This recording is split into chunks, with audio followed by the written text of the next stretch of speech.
So before I start warping for my rep weave shower mat, I want to talk a little bit about my warp chains.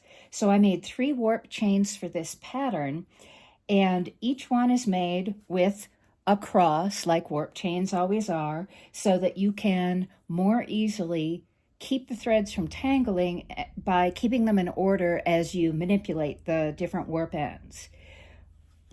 You can see from this cross that I made the warp chains on my warping board very carefully so that all the yarns, all the colors on the bottom layer of the warp chain show up on one side, and all the colors that will be on the top layer show up on the other side of this cross.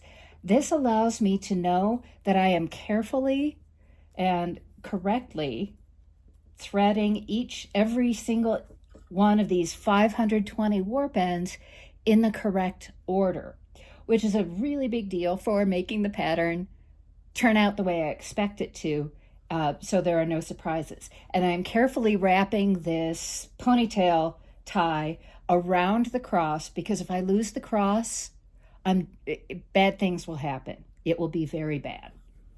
So I've pulled together everything I'm going to need to warp this loom. I've got 3 warp chains because 520 ends in one warp chain would be much harder to handle. So I separated the 520 warp ends into 3 separate warp chains, and they're all sitting here waiting to be put on the loom. So the job of the loom, in the simplest possible terms, is simply to hold a whole bunch of warp ends from the back of the loom through the heddles on each shaft. So each one of these shafts has a little metal thingy on it. That's called a heddle, and each heddle has an eye. And I will have to run 520 warp ends through 520 heddles. Then I space out the warp ends through my reed. This is an 8-dent reed, and I am going to be putting 4 warp ends in each slot in this reed. And then I will tie everything onto the front.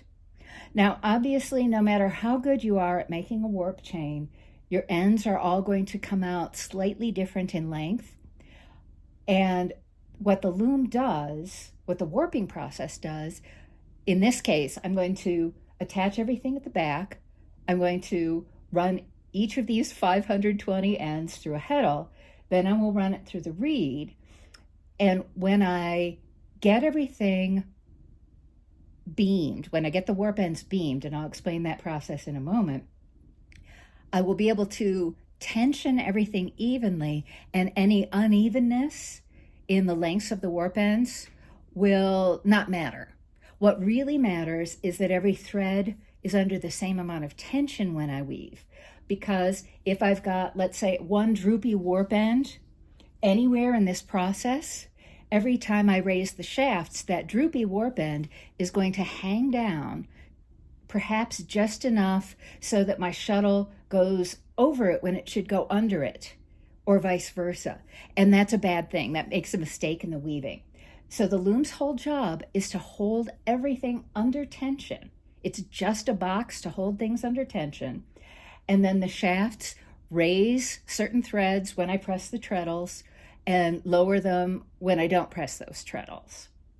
So my supplies for warping include my warp chains, my pattern book. I've got a little device I found on Etsy that I will set under the shafts that puts them on a slant, so it's easy for me to tell from my pattern which shaft I'm working on. I have another little device that I found on Etsy called a cross holder, because that cross is so important, that makes threading the reed much easier. I've got scissors, I've got a tape measure, I've got a very cute little threading hook that lets me get the warp ends through the reed that my boss got for me. And most importantly, arguably, I've got corrugated cardboard for making school bulletin boards that becomes a warp separator. So I'm going to start at the back of the loom where I've got a rattle attached. I'm going to just lay my warp chains in the rattle so that they're spaced out, and then I will do what's called beaming the warp, which is wrapping 3 yards of warp around my warp beam. But if I just did that, just rolled everything on, some of those threads would sink down and they would not work properly. So the warp separator goes between each layer of the warp as it rolls around the beam, and it sets everything up kind of like a taco. No, taco is not a good like a cinnamon roll. It sets it up like a cinnamon roll where you've got layers, and that means that when the warp ends come to the front of the loom, they will look much more even, and they'll stay the same length in the wrapping process.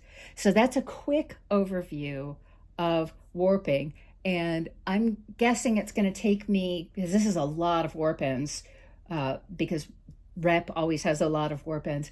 I'm going to guess it'll take me a good part of the day to get everything set up.